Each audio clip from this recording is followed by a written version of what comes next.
오순절 그 성령 강림 사건을 저희들이 계속해서 살펴보고 있습니다. 이 말씀을 볼 때마다 얼마나 놀라운 사건이고요, 우리에게 충만한 은혜가 임했는지를 알 수 있는 그런 사건인데요, 이 사건을 아무도 해석을 할 수가 없었습니다. 그때 베드로가 일어나서요, 요엘서와 시편 16편 그리고 시편 101편을 통해서 설교를 하게 되었습니다. 주제는 딱 하나였습니다. 너희가 50일 전에 죽였던 그 30살 초반의 청년이 주와 그리스도였다라는 것입니다. 우리 36절 말씀은 우리 함께 읽도록 하겠습니다. 시작. 그런즉 이스라엘 온 집은 확실히 알지니 너희가 십자가에 못 박은 이 예수를 하나님이 주와 그리스도가 되게 하셨느니라 하니라. 자, 베드로가 뭐라고 지금 얘기합니까? 너희가 예수를 죽였다라고 말하고 있습니다. 사실은 그 앞에 수많은 그 무리들이 모여 있었지만 그 앞에 모인 사람들이 예수님을 직접 못 박은 사람들은 아니었을 것입니다. 그뿐만 아니라 그들 중에서는요, 예수라는 이름조차 생애 처음 들어본 사람들도 섞여 있을 수 있습니다.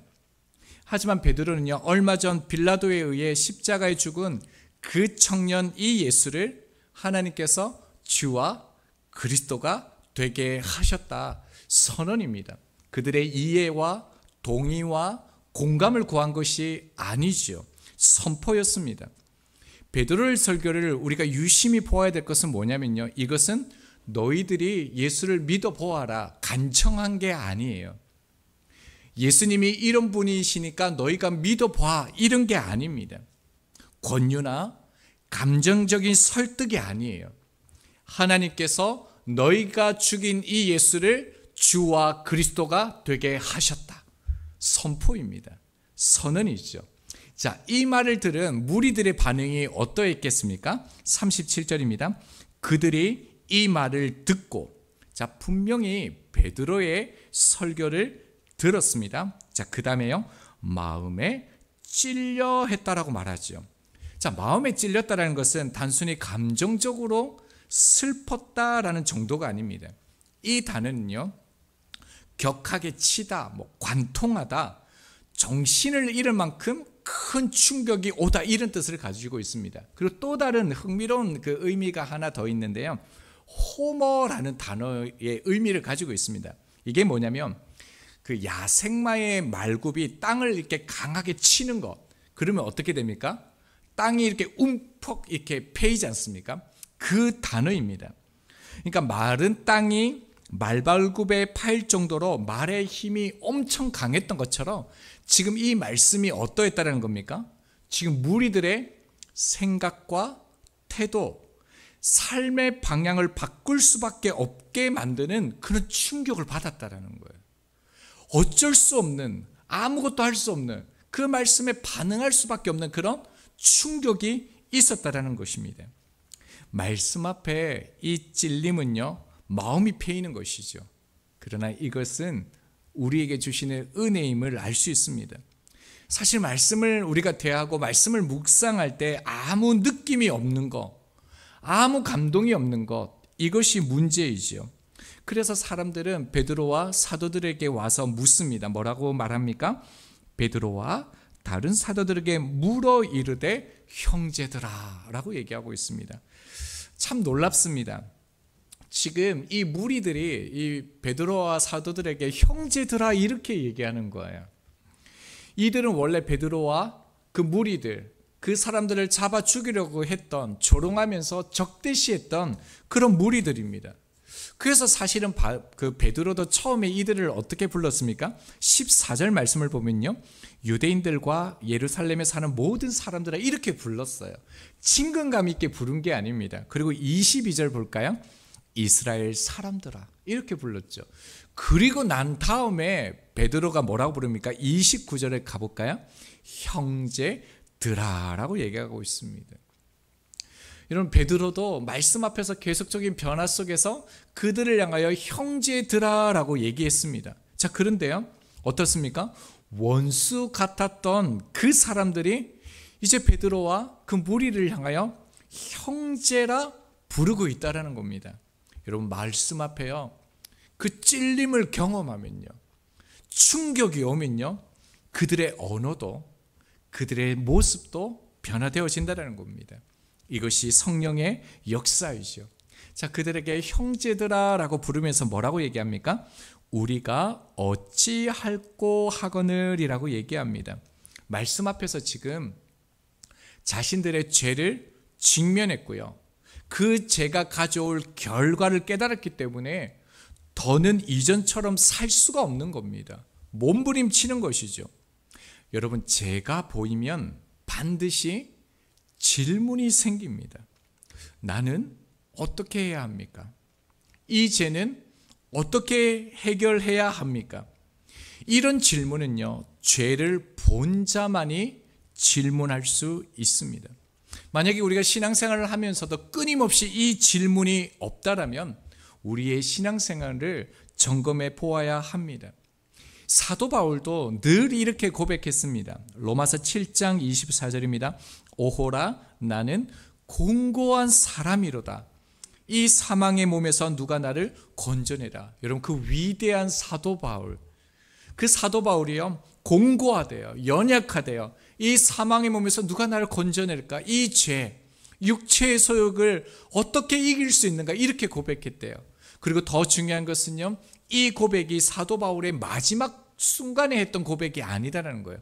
위대한 기적과 능력과 교회를 세워가고 그가 말씀을 전할 때 수많은 사람들이 회심할 때 그가 그렇게 하나님 앞에 나아갈 때요, 공고하다고, 사망의 그 몸에서 누가 나를 건져내라라고 말했던 것입니다. 그 사도 바울의 마지막 고백이 뭔지 아세요? 디모데전서 1장 15절입니다. 미쁘다 모든 사람이 받을 만한 이 말이요, 그리스도 예수께서 죄인을 구원하시려고 세상에 임하셨다 하였도다. 죄인 중에 내가 개수니라. 끊임없이 날마다 자신을 치면서 복종했던, 이 사망의 몸에서 누가 나를 건져내라 했던 이 사도 바울의 마지막 유언과 같은 말이 뭐라고요? 죄인 중에 내가 개수다라는 거예요. 여러분, 사도 바울도 죄 앞에 무력했다라는 거예요. 아무것도 할 수 없다는 거예요. 그래서 끊임없이 어떻게 해야 됩니까? 이 죄는 어떻게 해결할 수 있습니까? 라고 그렇게 말했던 것이죠. 저희들이 죄를 기억하며 살아야 될 이유가 있습니다. 그것은 우리가 죄책감을 누리면서 살아가기 위함이 아니죠. 은혜를 잊지 않기 위해서 우리는 날마다 죄 앞에 직면해야 합니다. 여러분, 말씀에 찔림이 있다라는 거, 죄가 보인다라는 것에 여러분 감사하십시오. 그것은 내가 은혜 안에, 주님 안에서 지금 살아가고 있다라는 증거이죠. 그래서 이제 베드로가 뭐라고 얘기합니까? 우리 38절입니다. 베드로가 이르되 너희가 회개하여, 회개라고 지금 말하고 있습니다. 여기서 회개는 우리가 생각할 때 보통 예배 때 막 감정적으로 복받쳐서 눈물을 흘리거나 막 우리의 삶을 막 후회하는 거, 그런 것들을 회개라고 많이 인식을 하는데요, 이 회개라는 동사는요, 생각을 바꾸다, 마음의 방향을 돌리다, 나아가던 길을 완전히 바꾸다, 되돌이키다, 이런 동사의 의미를 가지고 있습니다. 자, 그러니까 회개라는 것은요, 단순히 더 나은 사람, 착한 사람, 윤리적으로 도덕적으로 그런 개선되는 사람을 말하는 것이 아니라는 겁니다. 여러분, 한마디로 딱 얘기하면 회개가 뭡니까? 사탄의 나라에서 돌아서는 것입니다. 세상 속에 그 사탄의 질서와 그 가치 체계에서 완전히 떠나는 겁니다. 그래서 예수 그리스도의 통치 안으로 들어가는 것, 세상의 방식, 세상의 방법, 세상의 가치, 세상에 따라가는 그 방향에서 되돌이켜서요, 하나님의 가치로 살아가는 것, 하나님의 말씀으로 살아가는 것, 이게 뭐라고요? 회개라는 겁니다. 그래서 여러분, 회개할 때마다 뭘 기억하셔야 된다고요? 사탄에게 배신자가 되는 거예요. 그게 회개라는 것입니다. 그리고 이 참된 회개는요, 우리에게 참된 하늘의 위로를 가져다 줍니다. 마태복음 5장 4절입니다. 애통하는 자는 복이 있나니 그들이 위로를 받을 것이며, 애통, 죄를 슬퍼하는 마음이죠. 이것은 회개로 이어지고요. 그리고 하나님의 위로, 참된 하늘의 위로가 그들 가운데 주어지는 길이라는 겁니다. 그래서 때로는 물질이 없어도요, 건강이 없어도, 사람이 떠나도, 홀로 되어도요, 어떻습니까? 하늘의 위로 속에서 우리가 감사하며 지낼 수 있는 것이죠. 그래서 베드로가 이렇게 얘기합니다. 회개 이후에 이렇게 선포를 합니다. 뭐라고 얘기합니까? 각각 예수 그리스도의 이름으로 세례를 받고라고 얘기하고 있습니다.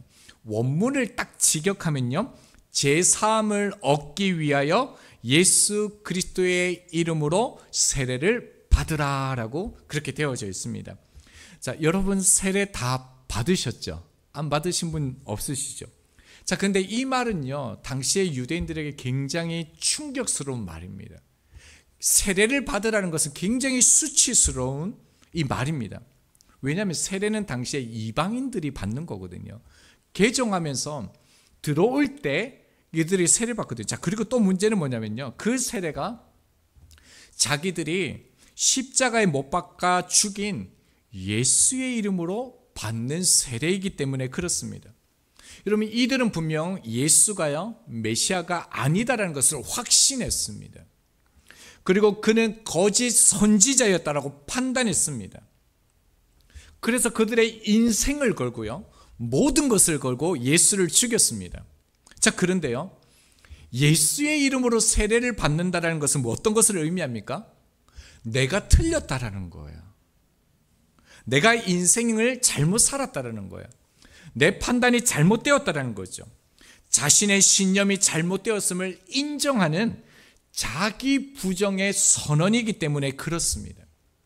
그러니까 유대인들이 얼마나 충격을 받았겠습니까? 그래서 베드로는 그들에게 예수의 이름으로 세례를 받으라라고 한 것이죠. 이 말 안에는요, 너희가 죄의 길을 떠나라는 겁니다. 그리스도와 하나 되는 삶을 살아라는 거죠. 즉 예수 그리스도의 통치 안으로 들어오라는 겁니다. 주님이 주인 되는 삶을 너희들이 살아야 된다는 것입니다. 자, 이렇게 하면요, 하나님이 주시는 그 약속이 무엇인지도 그 베드로가 얘기합니다. 뭐라고 얘기합니까? 죄 사함을 받으라는 겁니다. 참 놀라운 은혜입니다. 여러분, 회개하고 예수 그리스도의 이름으로 세례를 받는 사람에게 주어지는 첫 번째 은총, 은혜가 무엇입니까? 죄 사함이라는 겁니다. 여러분, 죄 사함이라는 것은요, 단순히 죄를 잊어주는 그런 것을 말하는 차원이 아닙니다. 하나님께서 더 이상 우리의 죄를 문제 삼지 않으시겠다라는 선언인 거죠. 하나님께서 우리의 모든 죄를요, 도말해 주신다라는 겁니다. 그것이 너와 나의 관계 가운데 문제가 될 수 없다라는 겁니다. 제가 더 이상 나를 가두지 못하는 삶, 그것이 죄 사함의 복이라는 겁니다. 이것을 예수 그리스도 안에서 주신다는 거죠. 또 하나의 약속을 하십니다. 무엇입니까? 하반절 보면요, 그리하면 성령의 선물을 받으리니. 자, 그리하면이라는 이 접속사를 썼는데요, 회개와 세례 이후에 반드시 주어지는 하나님의 약속을 의미하는 겁니다. 자, 직역하면요, 그런 후에 너희들이 회개하고 예수님의 이름으로 세례를 받으면 그 결과로 무엇이 주어진다고요? 성령을 선물로 받게 된다는 겁니다. 여러분, 이것이 왜 중요합니까? 우리가 계속적으로 이 오순절 성령 강림 사건을 우리가 살펴보면서, 여러분, 성령님을 통하지 않고서는 예수 그리스도를 주로 고백할 수 없고요, 말씀을 지킬 수도 없고요, 믿음의 삶이 불가능하기 때문에 그렇습니다. 그래서 우리가 그리스도 안에서 하나님이 주시는 그 은혜의 삶을 살아갈 수 있도록 어떻게 해요? 하나님의 성령, 주님께서 그 성령을 보내주시겠다라고 말씀합니다. 여러분, 어떻습니까? 오순절의 이 약속이 얼마나 그들에게 충격스럽게 다가왔겠습니까? 얼마나 놀라운 소식이었습니까? 그래서 예루살렘 거리에요, 소동이 일어난 거예요. 전무후무한 놀라운 변화들이 일어난 것입니다. 그 변화를 어디서 말하냐면요, 41절입니다. 우리 41절 함께 읽을까요? 그 말을 받은 사람들은 세례를 받음에 이날의 신도의 수가 3,000이나 더하더라. 아멘이죠. 여러분, 오순절 하루에 이 사건은요, 그야말로 폭발적인 부흥의 시작이었습니다. 그래서 교회학이나 선교학에서는 이 말씀을 가지고 이런 부흥이 일어날 수 있다. 지금도 12명이 120명이 되고 120명이 3,000명이 되어졌던 이 놀라운 부흥의 역사가 있다, 이렇게 강조하면서 우리들에게 많은 도전을 주죠. 자, 그런데요, 여기에서 멈추지 않고요, 얼마 지나지 않아 더 놀라운 사건들이 또 일어납니다. 사도행전 4장 4절로 한번 가보시겠습니까? 앞으로 한두 장만 넘기면 사도행전 4장 4절이요, 이 말씀도 우리 함께 읽겠습니다. 시작. 말씀을 들은 사람 중에 믿는 자가 많으니 남자의 수가 약 5,000이나 되었더라. 아멘이죠. 여러분, 3,000명이 회개하고 세례받았어요. 근데 얼마 지나지 않아서 또 얼마나요? 5,000명이 되어졌다라는 거예요. 며칠 사이에 8,000명이 예수 그리스도를 영접했다라는 의미입니다. 여기에서 끝나지 않아요. 자, 이후에 보면요, 사도들이 병을 고치는 거예요. 베드로의 그림자만 막 밟아도 귀신이 떠나가고요, 역사가 일어나는 거예요. 그리고 수많은 권능으로 그 부활을 증언할 때요, 큰 무리가 따랐더래요. 어마어마한 무리. 그러니까 무리만 해도 수천 수만이 되어지는데 큰 무리라고 했으니까 얼마나 대단한 그 사람들이 그 이들을 따랐던 것을 알 수 있죠. 근데 5장에 가면은 이 대제사장들과 사두개인 이 당파들이요, 이 사도들을 옥에 잡아 가두는 사건이 일어납니다. 근데 그때 또 어떤 사건이 일어나죠? 주의 사자가 와가 천사가 와가지고 옥문을 열어버리는 거예요. 그것을 또 본 거예요. 여러분, 어떤 일이 일어나겠어요? 흥분하는 거예요. 벌떼처럼 일어나는 거예요. 수많은 사람들이 믿었던 거예요. 자, 그래서요, 6장에 가면 또 이렇게 얘기해요. 우리 한번 또 가볼까요? 6장 7절도 한번 여러분 가보시겠습니까? 자, 같이 한번 사도행전 6장 7절 읽겠습니다. 시작. 하나님의 말씀이 점점 왕성하여 예루살렘에 있는 제자의 수가 더 심히 많아지고 허다한 제사장의 무리도 이도에 복종하느니라. 아멘이시죠. 여러분, 전무후무한 이 부흥의 역사가 일어나는 거예요. 제자의 수가 심히 많아졌대. 그뿐만 아니라 더 놀라운 것은 뭐냐면 허다한 제사장들이 돌아왔다라는 거예요. 여러분, 제사장이 그 율법 안에서 유대인의 그 정치 아래에 있었던 그 제사장들이 어떻게 해요? 돌이켰다라는 거예요. 여러분, 이게 얼마나 놀라운 사건입니까? 당시에 그 예루살렘에 살았던 인구를 이렇게 좀 고려할 때요, 사실 이것은 말도 안 되는, 상상조차 할 수 없는 그런 어려운 그런 규모입니다. 그 2000년 전에 그 예루살렘에 살았던 그 사람들의 인구가 얼마 정도 되려는가 여러 추측이 있는데요, 최소로 잡는 게 28,600명을 잡더라고요. 그리고 최대로 보면은 한 8만 명. 그래서 이 사이가 예루살렘의 인구였다라는 것을 가장 지지를 받는 견해입니다. 자요, 그런데 우리가 보아야 될 게 뭐냐면 사도행전 4장 4절을 다시 보면 하반절에요, 남자의 수가 약 5,000이다라고 기록합니다. 이 말이 뭡니까? 그 당시에 수를 셀 때는요, 어린아이나 여자는 포함하지 않았다라는 거예요. 자, 그리고요, 가부장적인 가장 중심으로 모든 종교나 그 삶이 이루어지기 때문에 그 아버지가 기독교를 믿으면 어떻게 됩니까? 그 가정이 다 기독교가 되는 거예요.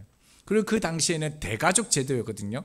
그래서 최소가 5명 정도의 그 가족을 같이 살고 있었습니다. 자, 그러면 대략이요, 3,000, 5,000이면 8,000이죠. 그럼 그 가족으로 치면 8억 4만 명이 믿었다는 겁니다. 그뿐만 아니라 계속적으로 허다한 부흥이 일어났으니까, 무리들이 믿었으니까 사실 이 숫자는 가늠할 수가 없습니다. 물론 그때 당시에 오순절을 지키기 위해서 6월절에서 오순절을 지키기 위해 50일 동안 얼마만큼의 디아스포라 유대인들이 있었는지는 잘 알지를 못합니다. 자, 그럼에도 불구하고요, 지금 이 베드로의 설교와 이 부흥의 사건을 통해서 예수님을 믿은 그 통계를 내보면 대략 예루살렘을요 6만 명을 잡으면 거의 한 40~50%가 믿었다라는 게 되는 거예요. 2만 명, 3만 명이면 거의 80~90%가 그들이 예수를 믿었다라는 그런 추정이 되어질 수 있습니다. 자, 그런데 이 다음부터 이제 사건이 하나 생겨나면서 큰 변곡점이 생깁니다. 그게 뭐냐면 스데반이 이제 말씀을 전하는데 크고 놀라운 기사와 표적이 일어납니다. 자, 그러니까요, 이제 종교 지도자들이요, 예수님을 십자가에 넘겼던 그 방식 그대로 거짓 증인을 매수합니다. 그리고 여론을 선동하여서요, 스데반을 죽이는 사건이 일어납니다. 이렇게 기록했습니다. 사도행전 8장 1절입니다. 사울은 그가 죽임 당함을 마땅히 여기더라. 그날에 예루살렘에 있는 교회에 큰 박해가 있어 사도 외에는 다 유대와 사마리아 모든 땅으로 흩어지니라. 이제 무서운 핍박들이 일어나게 되어집니다. 자, 그런데 제가 말씀을 보면서 조금 다른 각도로 이 말씀을 좀 보았는데요. 자, 오순절에 일어났던 그 부흥의 사건과 지금 8장에 일어났던 스데반의 죽음까지 그 기간이 얼마나 됐을까를 좀 찾아봤습니다. 그걸 보니까 최소는 2년을 잡고요, 길게는 6년을 잡습니다. 그러니까 지금 스데반이 죽었을 때까지 2년에서 6년 사이에 이런 일이 일어났다라는 거예요. 자, 그렇다면요, 여러분, 이 당시 스데반을 죽였을 때 폭발적으로 증가했던 수만 명에 달하는 그리스도인들은 어디에 있었을까요? 지금 그들은 무엇을 하고 있었을까요? 말씀을 전하고 그리스도의 복음을 전하는 스데반이 죽어가는 그 순간 가운데 수많은 그 힘을 가졌던 그리스도인들은 어디에 있었을까? 그 질문을 좀 가지게 되었습니다. 8장 이후에 보면요, 더 이상 예수 그리스도를 믿고 따르는 무리의 자치가 완전히 사라집니다. 그리고 약 30년 후에요, AD 57년경에 사도 바울이 3차 전도 여행을 마치고 마지막으로 예루살렘에 오는 사건이 일어나게 되어지는데 이렇게 말합니다. 사도행전 21장 17절입니다. 예루살렘에 이르니 형제들이 우리를 기꺼이 영접하거든. 제가 주목하여 본 그 단어가 뭐냐면 이 형제들이라는 겁니다. 여러분, 이 말은 뭐냐면 폭발적으로 부흥의 성장이 있었고 교회가 세워졌고 그리스도인들이 있었는데 바울을 영접한 사람들은 소수의 형제들이라는 겁니다. 자, 그뿐만 아니라 바울이 예루살렘에 온 것을 알고요, 이 유대인들이 또 무리를 충동했다라고 성경은 기록하고 있는데, 그래서 예루살렘에 소동이 일어납니다. 자, 이때요, 그 로마의 천부장 루시아가 병사 470명을 급파했대요. 여러분, 로마 병사 정예군 470명이 왔다라는 것은 어마어마한 무리들이 일어났다라는 거예요.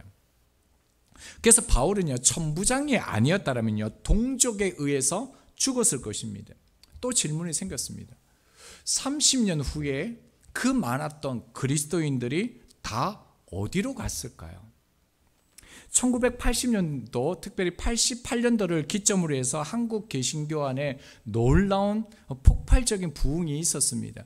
그때 4천만 인구 얘기했을 때 대략 25%의 사람들이 기독교인이라 할 정도로 놀라운 부흥이 있었습니다. 그 부흥의 불길이 계속되어졌죠. 2000년대 초반에 들어와서 그 부흥의 역사는 말로 할 수 없을 정도로 폭발적인 성장이 있었습니다. 자, 그렇다면요, 여러분, 지금은 어떻습니까? 더 늘었습니까? 어떨까요? 지금은 어느 정도일까요? 개신교만 보면 약 13%에서 16%라고 말합니다. 이것은요, 어떻게 표현할까요? 성도를 말하는 게 아니라 자기가 종교를 가지고 있다라고 말하는 모든 사람의 수치를 다 포함한 게 13에서 16%라고 말합니다. 자, 그런데 중요한 것은요, 지금이 아니라 앞으로가 더욱더 심각합니다. 최근 그 갤럽의 조사에 의하면요, 전체의 응답자 중에 약 51%가 종교가 없다라고 얘기하고 있습니다. 자, 그리고요, 개신교 신자 중에서도 응답자의 57%만이요 정기적인 예배에 참석한다라는 겁니다. 자, 그러면 월 1회 미만 거의 참여하지 않고요, 대부분 온라인으로 그렇게 참석하는 그 신도가 그렇게 말했다고 하는 것이죠. 자, 그리고 이 어려움은, 이 문제는 여기서 끝나지 않고요, 이 다음 세대에 나타납니다. 여러분, 그 Z세대라고 그러죠. 우리 밑에 그 N세대 밑에 지금 이제 커가는 이 세대들을 조사를 했는데요. 크리스천입니다. 교회 다니는 친구들에게 조사를 했는데 퀴어 문화축제 아시죠? 동성애. 여기에 대해서 어떻게 생각을 하느냐라고 물었는데요. 50%가 개인의 표현의 자유다라고 얘기했습니다. 저는 상당히 충격을 좀 받았습니다. 그리고요, 배우자에 대해서 기독교인이다에 대해서는요 58%고요, 상관없다가 40%입니다. 자, 그리고요, 기독교 통계학에 의하면 지금 기독교인들이 줄어드는 수치는 0.3에서 0.5%를 그 정도로 감소되어진다라고 얘기하는데요. 2038년도가 되어지면요 1%씩, 그 다음에 2%, 3%가 이렇게 되어진다는 겁니다. 그리고 2050년이 되어지면요 청소년이 가장 작게 된다라고 얘기합니다. 지금도 교회 학교가 없는 교회들이 70%가 넘어갑니다.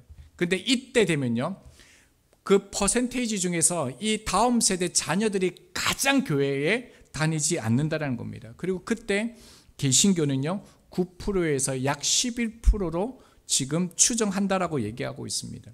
이것은 추정입니다. 어쩌면 그보다 더 가파를 수도, 어쩌면 또 하나님의 역사로 부흥이 일어날 수도 있겠죠. 그러나 역사적인 흐름을 따르면요, 그리고 말세 때를 우리가 살펴보면 분명히 기하학적으로 이 기독교인들은 줄어드는 것이 맞습니다. 이 말씀을 좀 보면서 당시 예루살렘과 한국 그 기독 역사가의 흐름이 참 비슷하다라는 생각을 좀 가졌습니다. 이런 교회를 무너뜨린 그 적이 어디 있습니까? 외부였습니까? 예수님을 직접 보았던 사람들, 말씀을 들었던 사람들, 한때 함께 회개하고 세례를 받았던 그 사람들에 의해서 예루살렘 교회가 무너졌다는 것을 여러분 우리는 기억해야 됩니다. 그리고 지금 한국 교회 기독교가 줄어들고 있는 것은요 믿지 않는 자들 때문이 아니다라는 겁니다.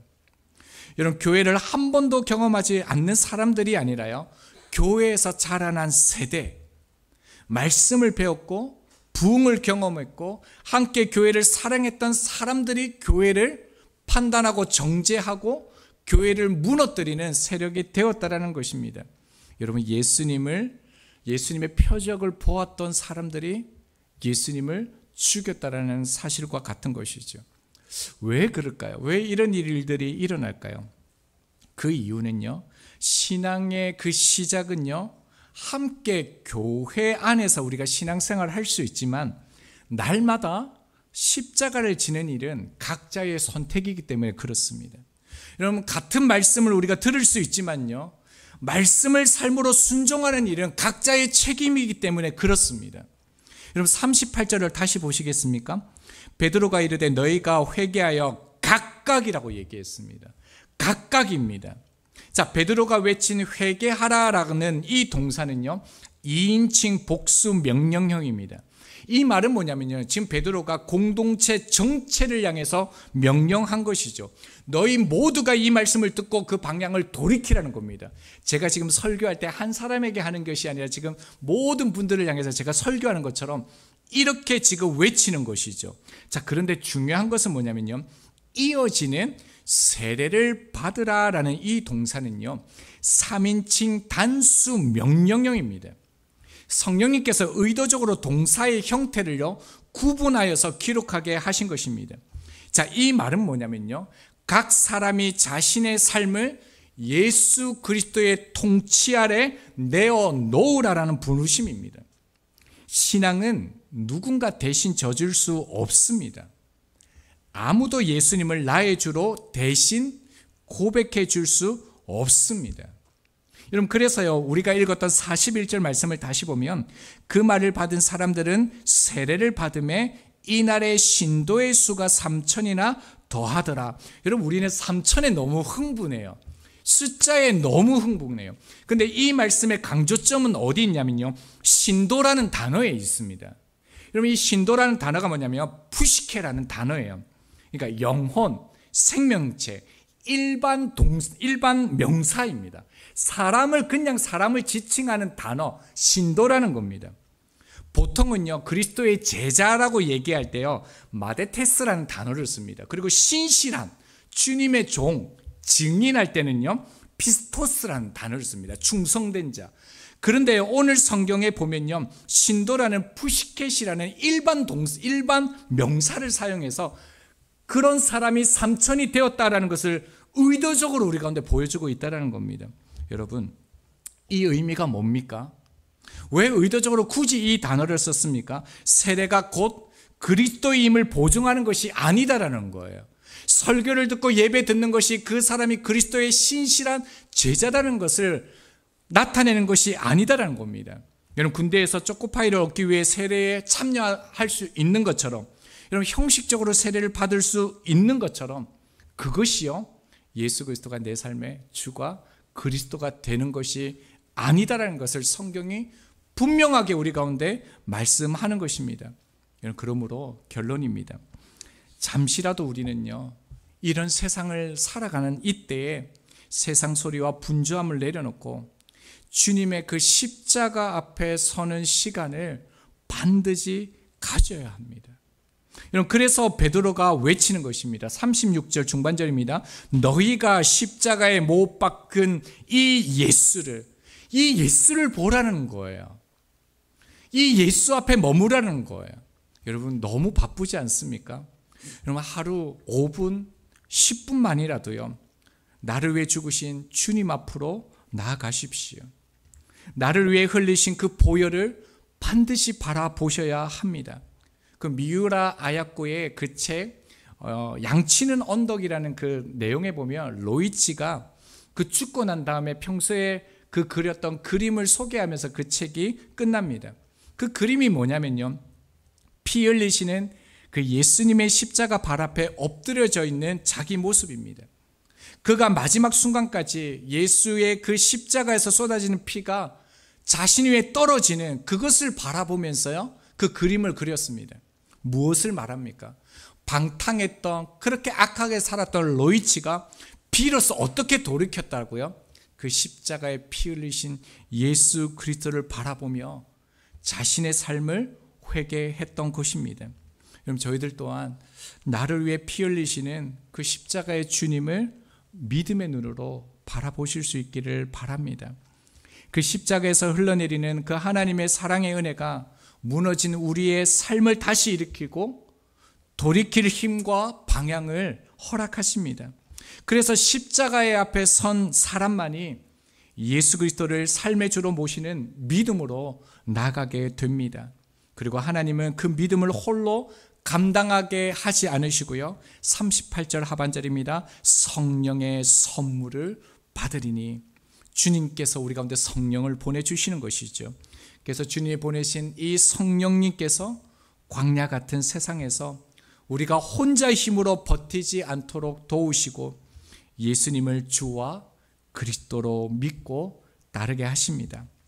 십자가의 은혜가 우리를 일으키고 성령의 능력이 그 길을 걷게 하시는 것입니다. 이번 주 한 주간 더 깊이 있게 나를 위하여 피 흘려 죽으신 그 십자가를 바라보시면서 성령 안에 살아갈 수 있는 저희들이 되기를 소망합니다.